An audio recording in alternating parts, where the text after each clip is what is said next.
வணக்கம். இரவு நேர பிரதான செய்திகள்.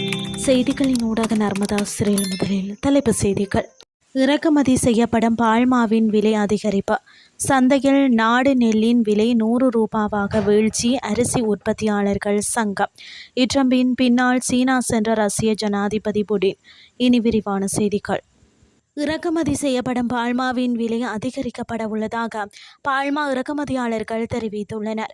அதன்படி புதிய கையிருப்புகள் சந்தைக்கு வரும்போது 400 கிராம் பால்மா பக்கெட்டின் விலை 50 ரூபாவாலும் 1 கிலோகிராம் பால்மா பக்கெட்டின் விலை 125 ரூபாவாலும் அதிகரிக்கப்பட உள்ளது. சந்தையில் 1 கிலோகிராம் நாட்டு நெல்லின் விலை 100 ரூபாய் வரை வீழ்ச்சி அடைந்துள்ளதாக ஐக்கிய அரிசி உற்பத்தியாளர்கள் சங்கம் குற்றம் சுமத்தியுள்ளது.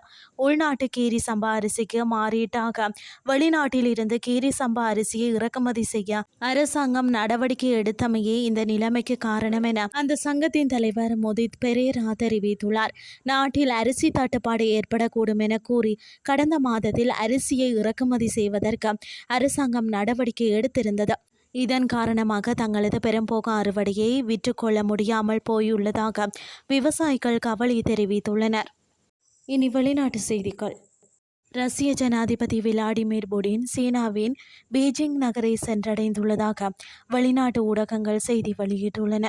சீன ரஷ்ய நட்புறவு ஒப்பந்தத்தின் 25வது ஆண்டு நிறைவை ஒட்டி புடினின் சீன பயணம் திட்டமிடப்பட்டிருந்ததாக கிரெம்ளின் ஓர் அறிக்கையில் தெரிவித்துள்ளது. இந்த விஜயத்தின் போது அவர் சீன ஜனாதிபதி ஜி ஜின்பிங்கை சந்தித்து இருதரப்பு பேச்சுவார்த்தைகளை நடத்தவுள்ளதாக குறிப்பிடப்பட்டுள்ளது.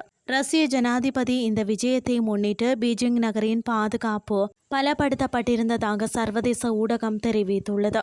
உலகின் மூலோபாய முக்கியத்துவம் வாய்ந்த நீர்வழிகளில் ஒன்று அச்சுறுத்தலுக்கு உள்ளாகியுள்ள நிலையில் சீன நம்பகமான தரைவழி எரிசக்தி வழங்குனராக ரஷ்யாவை அதிகளவில் நாடியுள்ளதாக தெரிவிக்கப்படுகிறது. மாஸ்கோவும் பெய்ஜிங்கும் வாஷிங்டனுடன் சிக்கலான உறவுகளை கையாண்டு வரும் நிலையில் இட்ரம்பின் வெளியுறவு கொள்கையின் கணிக்க முடியாத தன்மையானது ரஷ்யாவையும் சீனாவையும் மேலும் நெருக்கமாக தள்ளும் விளைவை ஏற்படுத்தியுள்ளது என்றும் ஆய்வாளர்கள் கூறுகின்றனர். அமெரிக்க ஜனாதிபதி ட்ரம்ப் தனது சீன விஜயத்தை நிறைவு செய்து ஒரு வாரம் நிறைவடைவதற்குள் இந்த ராஜதந்திர விஜயம் ஏற்பாடு செய்யப்பட்டுள்ளமை குறிப்பிடத்தக்கது.